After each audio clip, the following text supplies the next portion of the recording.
Matapos ng paggunita ng undas, kaya't na namalas ang sigla ng mga Pilipino sa ganap na pagpasok ng panahon ng Kapaskuhan. Sa lahat ng dako, lalo na sa Kamaynilaan, ay damang-dama na sa publiko ang diwa ng Pasko. Ang ulat mula kay Bernard Tan.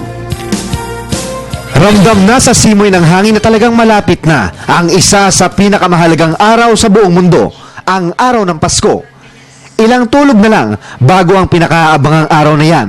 Nag-ikot ang inyong lingkod para pulsuhan ang sambayan ng Pilipino kung ano ba para sa kanila ang tunay na diwa ng Pasko.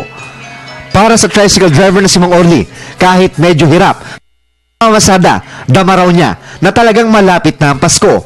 Ang mahalaga lang umano ay buo ang kanyang pamilya pagdating ng araw na ito. Masarap din naman kahit na wala kang pera, basta sama-sama kayong pamilya. Para naman sa kusinerang si Feli, sapat na sa kanya ngayong Pasko na may maayos siyang trabaho at binabantayan ng Diyos ang kanyang mga mahal sa buhay. Dagdag pa niya, kahit medyo may edad na siya, may asim pa raw siya at marami pa ring lalaki ang umaaligid sa kanya. Patunay na talagang pinagpala siya ng Diyos kaya wala na siyang hihilingin pa ngayong Pasko.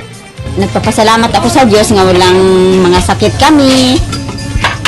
Tapos, naramdaman ko na kahit na dito ako sa trabaho, masaya din ako.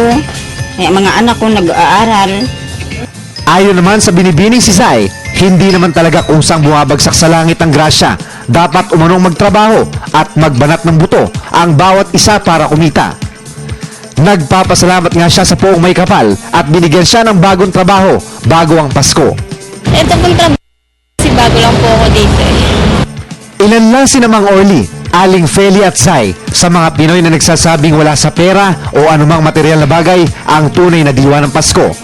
Basta't kumpleto ang pamilya at makontento tayo sa kung ano ang meron tayo, tiyak na magiging masaya ang darating na Pasko, ang panahon ng pagbibigayan. Samantala dahil ang Pasko ay panahon ng pagbibigayan, humiling ang isa naming na-interview na si Zay ng remembrance mula sa inyong lingkod, bagay na hindi namin tinanggihan. Para sa Telebisyon ng Bayan, Bernard Tan.